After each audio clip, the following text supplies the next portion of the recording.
Glory to God. Sabi niya,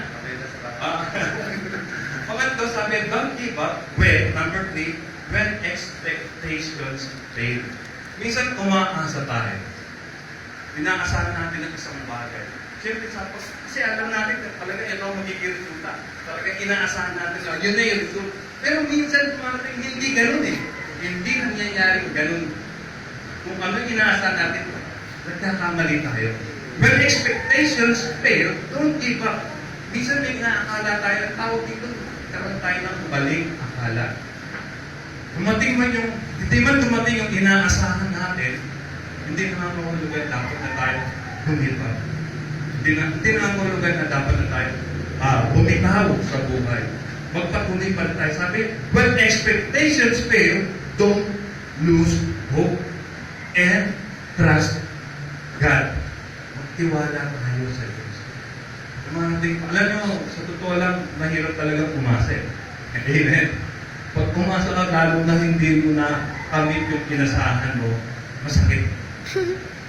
Masakit. Okay ba? Kaya yung mga paasa dyan, ha?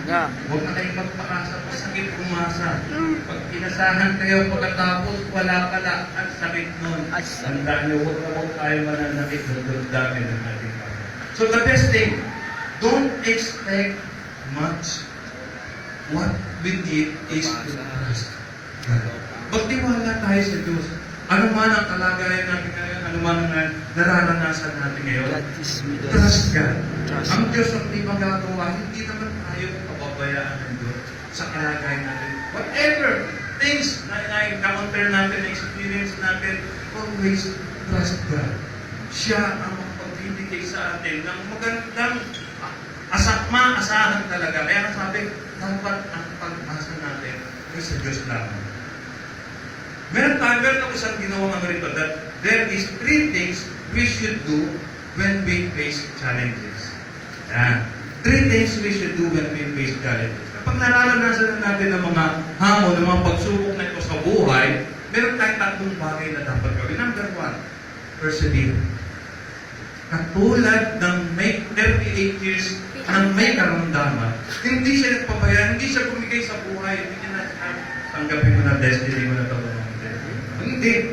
38 years niyang naranasan ng karamdaman, yung hirap, yung pangihina ng katawan, subalit hindi siya bumitaw sa buhay. Nanatili siyang nag-agresibo at nanatili siya na nagpatuloy sa buhay.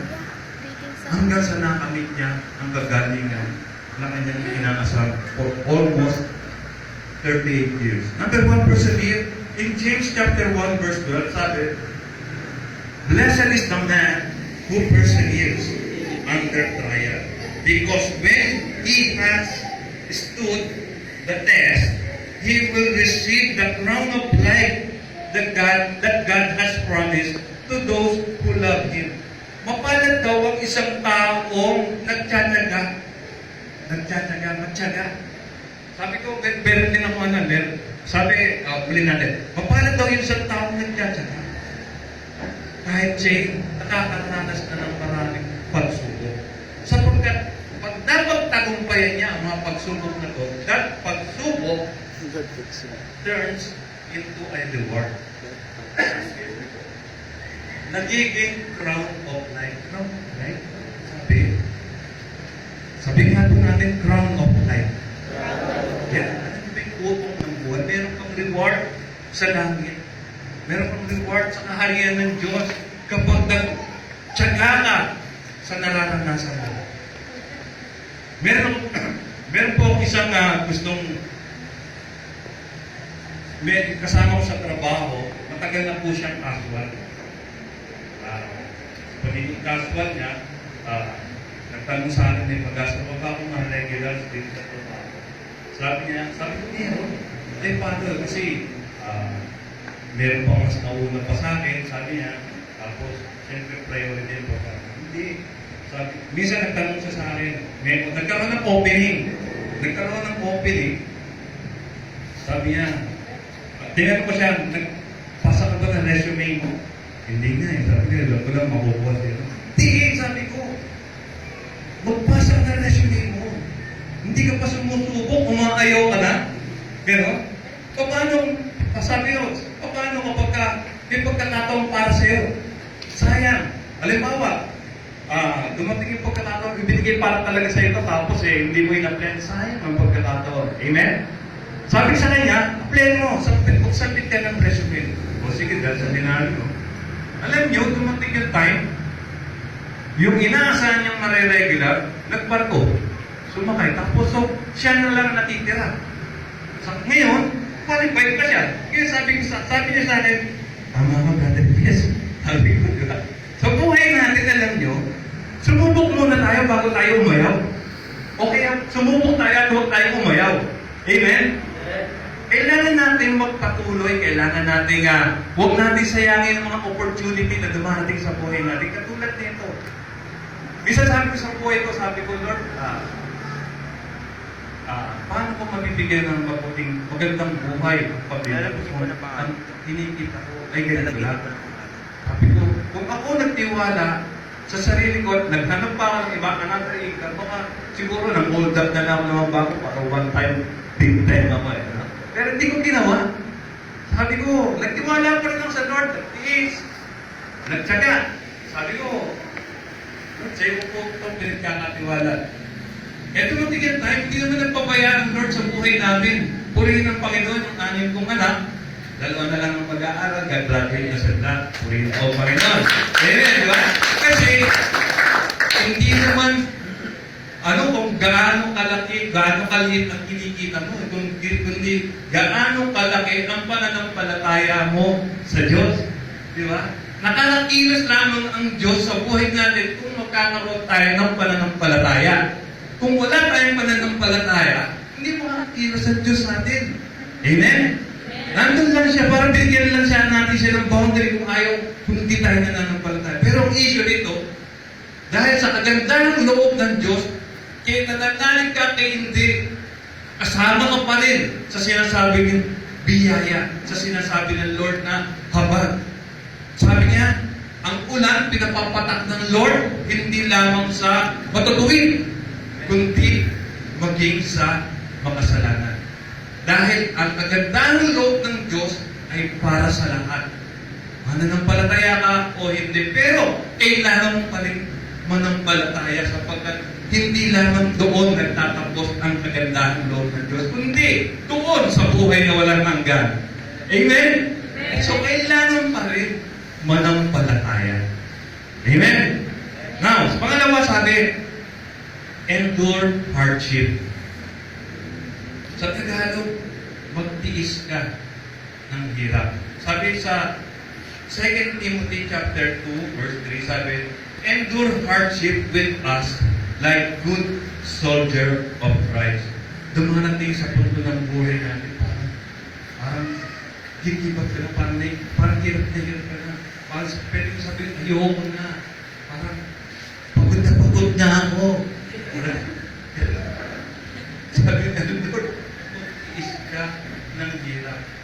Na parang katulad ka sa mabuting kawal ni Kristo. Magtiis ka. Kasi even our Lord Himself suffered. Talagang nagtiis siya. Nagtiis siya. Pinagtiisan niya una yung mga kasalamuhan niya, mga mananampalataya, ngunit umuusig naman sa kanya, tagapagturo ng salita ng Diyos, subalit lagi naman siya pinagpapalaang patayin. Ang mga kasama ng Panginoon Jesus na tiniis niya, yung mga in-encourage niya, yung mga disciple niya na magkaroon ng pananampalataya, ngunit hindi niya makitaan ng pananampalataya kahit gabutin ng mustasa, pinagtiisan ng Diyos. Hindi lamang yung pagtitiis niya doon sa pagpapahirap sa kanya na talagang nilatigo siya, pinutungo ng korona sa ulo, talagang pinako sa krus, sinipat, pinatay. Pinagtiisin ng Lord lahat ng yun sapagkat iisa ang focus ng Lord that us to be saved. Sabi natin kantahin na, call upon the name of the Lord and be saved. Amen. Tumawag ka sa pangalan ng Panginoon at tayo maliligtas. Ang Diyos kapag ka nagsalita, kapag ka nangako, tinutupad niya. Ang sino mang tumawag sa pangalan ng Panginoon ay maliligtas. Maliligtas hindi lang yung kaluluwa. Kung ano ang kalagayan niya, kung ano ang pinakamasa niya ngayong hirap, iisip, pagsubok sa buhay, ililigtas siya ng Diyos. Marating yung time, minsan, tingin mo parang hirap ka na. Pero sa totoo lang, hindi ikaw ang tunay na hihirap. At hindi ka talaga pinababayaran, Lord. Ang paningin ng Lord ay nasa ating lahat na nakakatamasa ng paghihirap. Nakikita ng Lord, visible ang buhay natin. Ano man ang kalagayan natin, ano man ang nararanasan natin, nakikita niya. Ano man ang hinihiling ng ating mga puso, ramdam yan, alam yan, naririnig niya lahat ng yan. At ang Diyos is willing na kumilos sa buhay natin. Katagpuin ang lahat ng ating pangangailangan. Number 3, sabi po natin, ano ba yung 3 things we should do when we face challenges? Number 1, ano ba yung sabi natin? Persevere. Pangalawa, endure hardship. And number 3, pray. Manalangin tayo. Sa panalangin, kahit napaka-imposibleng bagay na gagawa, nangyayari. Kung imposible sa tao, sa Diyos posible. Amen? Minsan dumating yung time na parang imposible na mapagaling. Katulad ng tao, imposible ng mapagaling sa 38 years niyang karamdaman ng taong ito. Subalit, dahil sa pananampalataya, dahil sa pagkakaroon ng desire na ma-heal, inalaw niya si Christ na siya ang magpagaling sa kanya. Nakaranas naman tayo siya ng pagaling. When we pray, God always listens. Amen. Lagi tayong pinapakinggan ng Diyos. Every time we talk to Him, every time we communicate to our God, nakikinig ang Diyos. Nakikinig na, nalalaman niya kung anong gusto natin, yung hinihiling natin. Because there is power in prayer. Gusto ba natin lumakas? Gusto ba natin lumakas ang ating spirituality, ang ating buhay, ang ating pananampalataya? Gusto ba natin to? Pray.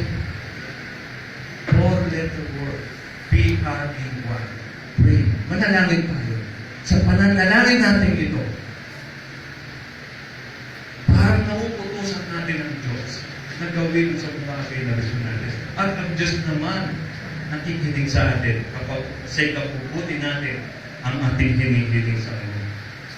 Tandaan natin, huwag natin uunahin sa buhay natin kung pagkakaroon ng pride. Amen? Because pride kills determination. Yung ating determinasyon na magpatuloy, ito ang pumipigil. Huwag natin paiiralin sa puso natin yung pride na to. Because sabi sa Bible, pagpalad ang nagpapakumbaba sapagkat sila'y itinataas, ngunit ang nagmamataas ay ibinababa ng Diyos. Kaya please, don't put pride on ourselves. Because pride kills determination and worry limits freedom. Yung pag-aalala, sabi, worry limits freedom. Ang pag-aalala, ang siyang ating sa buhay natin ay parang bumibilanggo sa ating kalayaan. Parang pagkapuno ng pag-aalala, paano pa kaya kakainin namin bukas? Ano pa kaya ang magiging resulta ng exam ko bukas? Ano kaya ang magiging kalagayan namin pagdating ng bukas?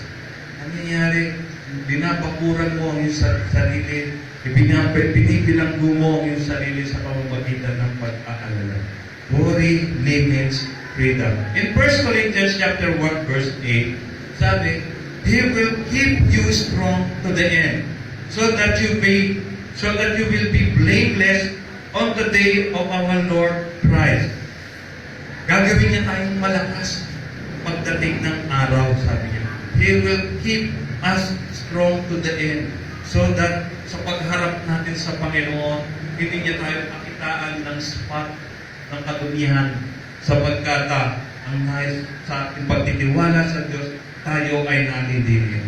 1 Corinthians chapter 16 verse 13 sabi, be on your guard, stand firm in the faith, be men of courage, be strong. Maging tao tayo ng pananampalataya. Punuin natin ang ating puso, ang ating buhay ng pananalig sa Diyos.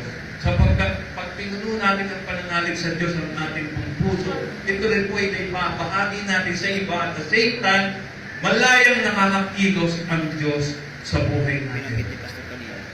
Anuman ang anuman ang ating hilingin sa Diyos, nakakatagpo natin sa pamamagitan ng pananampalataya.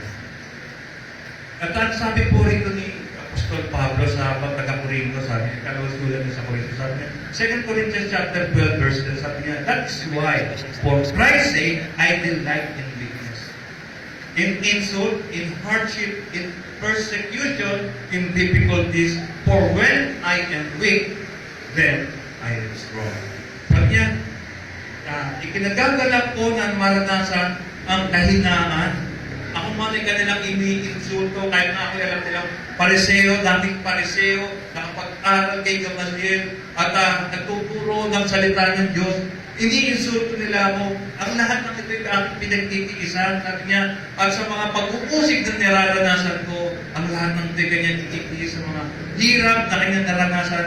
Minsan naranasan niya, nangihina siya. Subalit ang sabi niya, kapag ako ay mahina, then I am strong. Because God who is in Him is strong God. Amen? Ang Diyos kailanman hindi nagpapaya sa Kanya. Sabi ko, when God told us not to give up, sabi niya, when God told us to give up, minsan inahayaan din ng Lord na tayo gumibak. Pag gumibak tayo, ang Diyos na ang magbubuhat natin. Siya na ang kikilos sa ating kinalalagyan, sa ating nararanasan. Siya na ang mag-take over once na in-entrust natin ito sa Diyos. May mga pagkakataon dapat talaga gumibak tayo at ang paghibak natin, pagsubo natin ito, walang iba. Pagsubo sa kalooban ng Diyos. Amen? Kung meron mang pagsubo, gagawin tayo pag-give tayo, give up ourselves to our Lord. Tapos sabi yan, in our conclusion sabi niya, in 1 Peter chapter 5 verse 10, sabi, and the God of all grace, who called you to the eternal glory in Christ, after you have suffered a little while, will Himself restore you and make you strong and steadfast. Diyos pa rin ang nagpapalakas sa ating pananampalataya, sa ating kalagayan.